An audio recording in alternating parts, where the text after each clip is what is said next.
I love the fact that in your last slide you have Bank Hapoalim on one hand and NASA on the other hand. It's very true. You speak in the name of both. Perfect. Thank you for a very interesting approach and very interesting presentation. And we're going to go to the next speaker, if you are ready. William Varma, the head of Cybersecurity Strategy, Labs and Solutions at BMO Financial Group. Are you ready? The microphone is yours.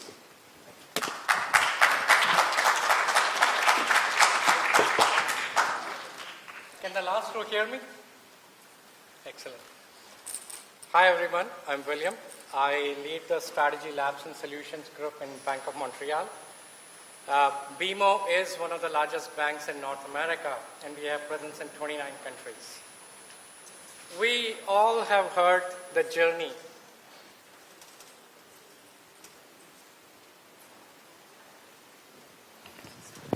Okay, sure. Sounds good. We have all gone through or heard the journey of the major technology milestones. It was mainframe to begin with. That gave way to client server. Then came the web-based technologies. Web gave way to mobile. From mobile, we have a transition to cloud. And from cloud, we have Internet of Things. And we have heard that numerous times that security has always been playing that catch-up game. I think now is the opportunity for us to change that. And I'm going to talk about that later, so please bear with me. Now, there is a different perspective, the perspective of business leaders or technology leaders. And Cisco conducted a survey of some of the top-notch business executives or technology executives last year, and 71% of them came back and say that they don't have confidence that the cybersecurity is positioned to support their innovation drive. To be more specific, they mentioned that they don't think that their organizations, the cyber teams, they've got a strategy in place that can really support their forward-leaning initiatives. So let's first understand where cybersecurity is today. I don't know where it started, who started, but for the longest time, it was used as a synonym for information security. Not anymore. Cybersecurity is supporting your IT, OT, and physical security, and it's not just about defense, it's a combination of defense and offense. It's also interesting to see the evolution over the attributes.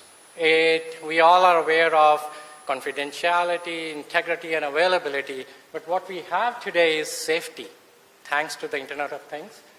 We have resiliency, the fact that you won't be able to stop every attack, but what is important is to detect and rebound back without causing much damage.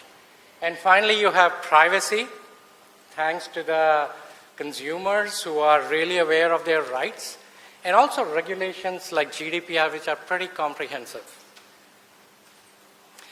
So what are the challenges to your cybersecurity program? I've listed some of them. We heard some of them before. Innovation and automation are the interesting candidates because while they are the challenges, they are also the enablers. And we are going to talk about that later. But I want to pick complexity here.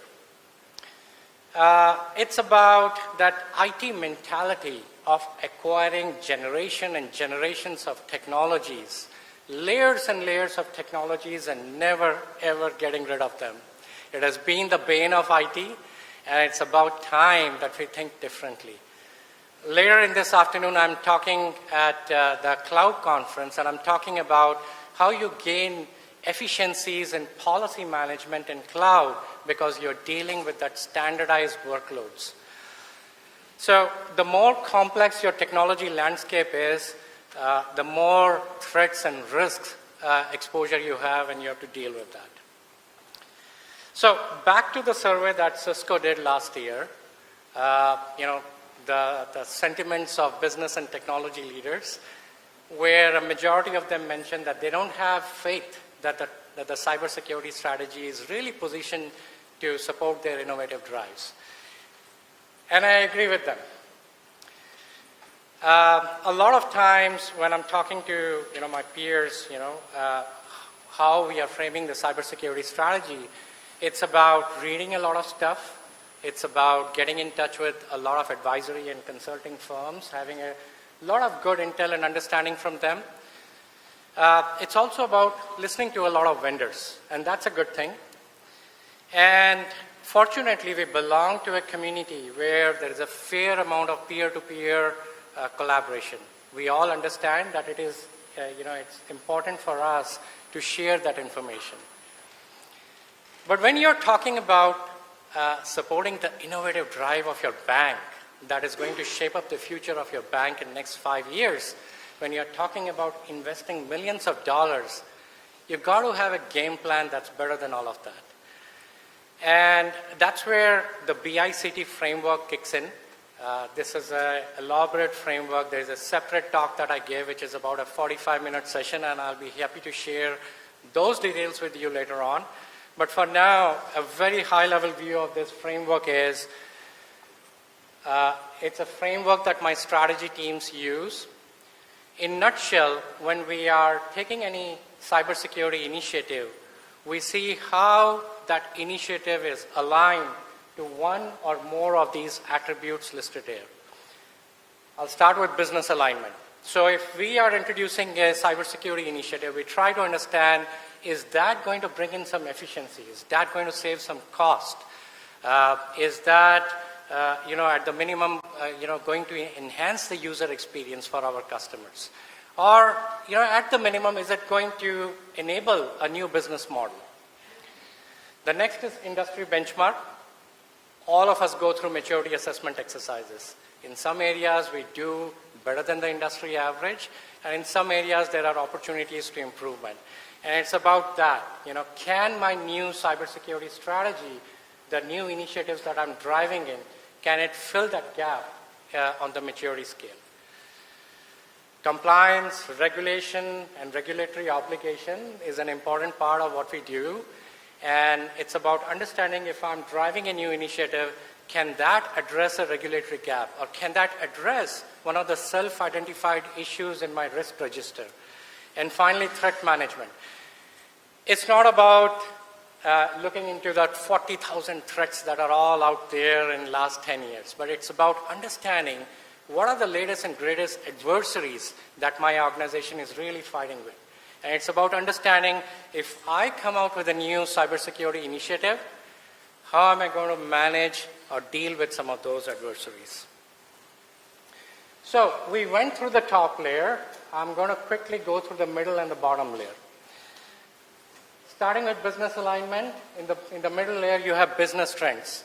Now, when you talk to your heads of lines of businesses, you will notice that cloud, mobile, advanced analytics, artificial intelligence, these technologies are going to dominate some of your business initiatives that are in pipeline. And I'm talking about initiatives that are going to span millions of dollars. But it's interesting to understand the business trends. And I'm talking about initiatives that have got technologies like Internet of Things, robotics and automation. We all heard about APIs and the role that APIs are going to play in everything that we are trying to do. We are in this world of micro everything, micro segmentation, microservices, and API is going to play a massive role in that. Now, these business trends might not show up in those top 10 initiatives, but it's about time that we start thinking and getting ready to support those technologies.